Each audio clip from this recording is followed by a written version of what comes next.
fellow teachers. Today, kasama ko ang masipag nating Vice Mayor G. Jason.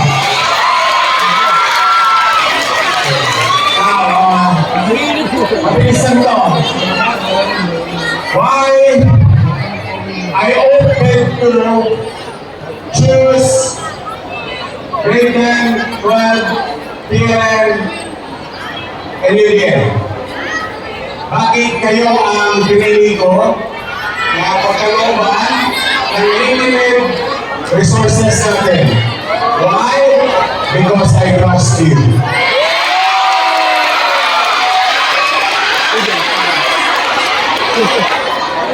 I trust you.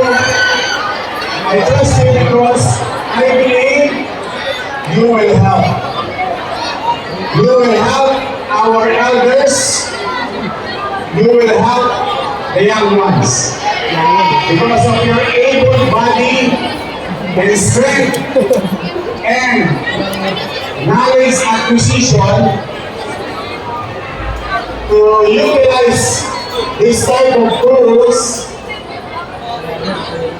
sa panahon ng pangailangan natin. Through you, we can duplicate our resources at the same possible injured individual when the big one comes. So, tanong, your name? Pasok ba?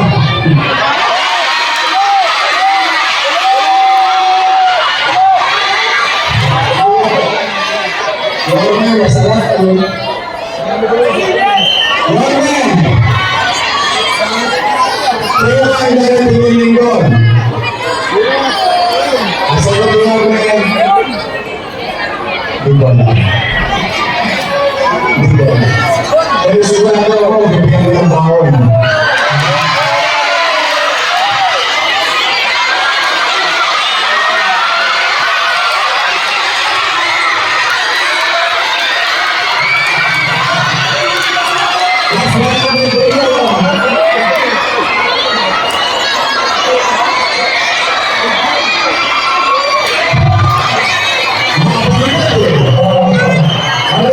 Nagbigay ng baon si Yorme. Ano? Pero yung narating na rin doon, hindi na alam. Pero, I'm really aware what is happening around us. Cebu, Davao, Samar, and so. So, the best thing or the least thing that we can do is to get prepared. Properly equipped and talagang wala kayo kundi after everything said and done, magpasal sa Diyos. Yes. Because ang mga sayantipiko nagtaktanan ng datos. Ang sinasabi, if it will happen, about 30 to 50,000 people will die.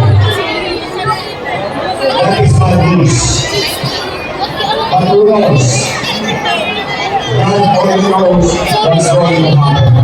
But we, today, mga Panginoon, kung saan ako umaasa, kung saan ako naniniwala, na kaya ninyong tumulong sa kapwa.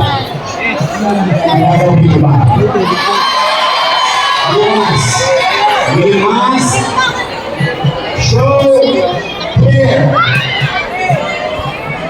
and understanding of others. Ano yung sinasabi sa sumahan? Walang siya naman ang nagulunay para sa sarili. So, be man or others. That's what I'm asking. I, your mayor, cannot do it alone. I need your help. Let's help the people. May mangyari. At magasakitan natin ang ating mga matatanda, ang ating mga bata, at ang ating kapwa. Kaya ba natin gawin? Kapag sa Diyos, kaya alam niyo ba na si Abang Santos ay hero dahil isinakripisyo niya ang kanyang buhay para sa kapwa Pilipino.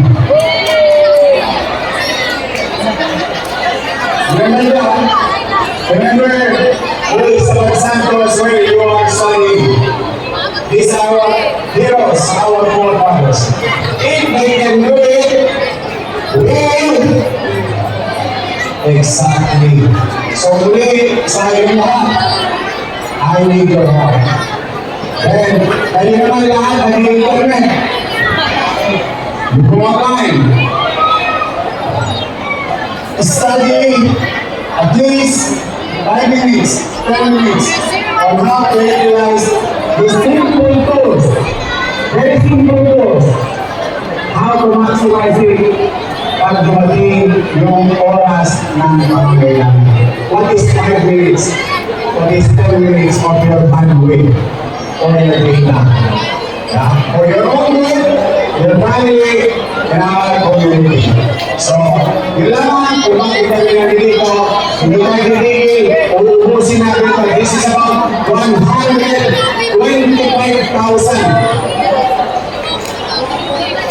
And we have 1.9 million. Mamili inyo. Allowance po yung men.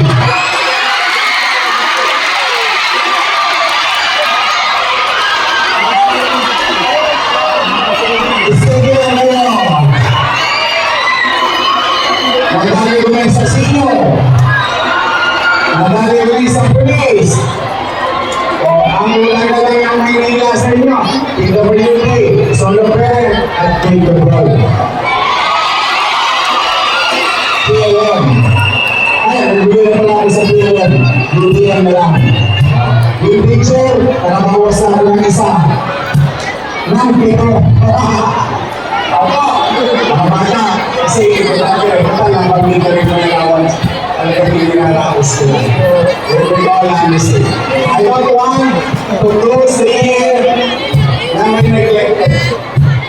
At least, one way or another, ngayon, ang kasalukuyan ng administrasyon, pagkamat, limitado yung resources na gusto ko, malingon ang bawat sektor. Kaya, rest assured, okay magala, hindi ako natutulog. Maghanap ako. Maghanap ako. Pamasko namin, Yorme. Kaya na, mas magaling yung bahon. Yorme, akin na lang si Joaquin.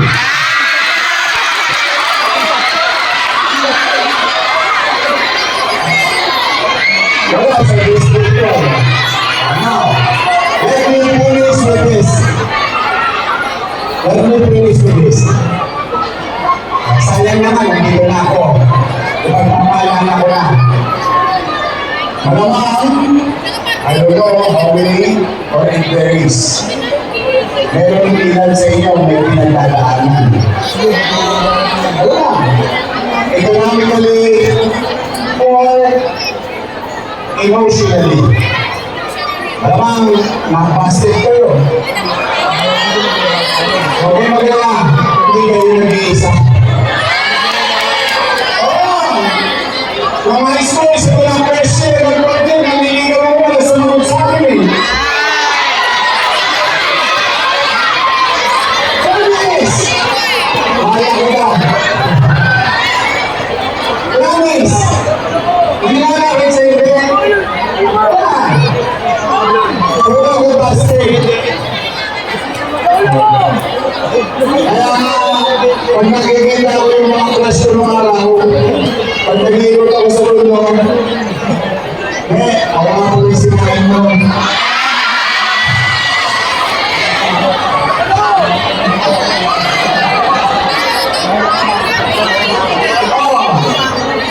At tuloy naman ang buhay ko.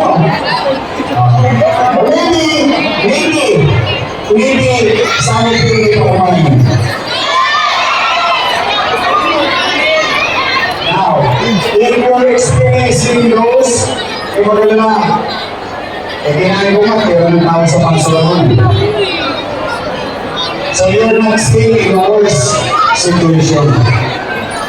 What is important, you have